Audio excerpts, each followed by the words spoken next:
I think you get a pretty worldly perspective. You're half black, half white, half American, half British, somewhat Romanian. However you want to put that. Jail. Atheist, Christian, Muslim. Yeah. If you say you want to be the president of the UK, prime minister of the UK, what would you do to solve world peace in Israel, Palestine, Ukraine, Russia? I mean, you got to have solutions here. I know you're doing sort of hypothetical scientific method stuff, but what solutions do you have? Well, I really believe Trump was going to bring peace to the world. And I think he did a pretty good job in stopping the killing between Israel and Gaza. I'm not saying he has all the solutions. I'm not saying everything he's done is perfect, but he certainly stopped the killing. And that's got to be the first thing you do, right? Things have to be done incrementally. It's unfair to expect a leader to come in and have a complete full solution to everything head to toe. You have to do things in increments. And increment one is to stop people dying, I would argue. So I think for that reason alone, he's done a good job in Israel and Gaza. As for Ukraine, Russia, well, Ukraine doesn't want to stop the fight because Ukraine is being sponsored by Soros and the insanity of Europe now. So Zelensky disrespected our president and our vice president in the Oval Office and then ran to our allies to be treated like a hero, which is completely mind-bending to me. If I was Donald Trump, I would be infuriated. That is absolutely disgusting what Europe's just done. And the killing is going to continue in a war that Ukraine simply cannot win. So you ask, how do you solve for world peace? That's a very difficult scenario. It's a very difficult question. It depends on each individual war at the time, right? For me to answer that compendiously for every single conflict on the planet, I'm not sure I can. But if you're constantly trying to solve for peace, I'd like to think it's doable. The reason we have all these conflicts is not because of the differences between people. It's because the people involved are not looking for peace. They're not looking for it. Nobody's interested in it. Zelensky doesn't want peace. Europe doesn't want peace. That's obvious. So how can you have peace when you have teams that simply don't want it? The Russians don't want this war to continue. They proved their point. So true. They proved their point and they want peace to come. But when you have one side that's intent on fighting, we look at it in a relationship. You can have a man and a woman. The man can be the best man on earth. He can be the best speaker, the best relationship coach on the planet. If his woman's intent on fighting, she's gonna fight. So you need to have you need to look at each individual conflict and try and encourage people to seek peace. Unfortunately, this is an unfortunate reality of the world. Sometimes some people only want to seek peace when they have no other choice. And the only way you put them in that position is when you destroy them, which means you have to fight. It's unfortunate. It's very unfortunate. But I think if anyone can get it done, it's Donald Trump. Well, you've been very complimentary of Trump. But Trump, since he came into office... Guys, Trump's a hero. Trump has saved the Western world. I don't think enough people understand that if he didn't win, it would have been over for the Western world as we know it. Look at all the garbage we just talked about with my case. We talked about innocent until proven guilty being thrown out, democracy being thrown out, all this stuff. That would have been applying to everyone.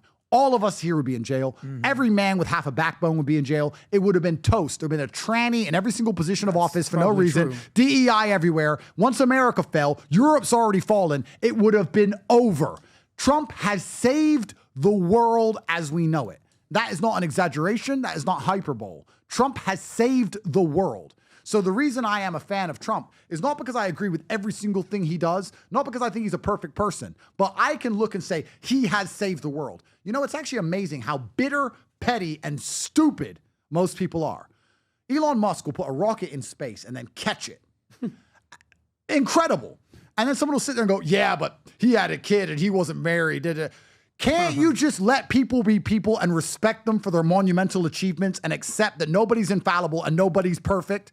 These fucking Mr. Pastor in Nebraska is going to piss his pants about Elon Musk. Church's going to be packed this weekend. Yeah, he's going to piss his pants about Elon Musk. While Elon Musk furthers humanity. People are going to accuse Trump and piss their pants about Trump as he saves the Western world. There is a bigger picture.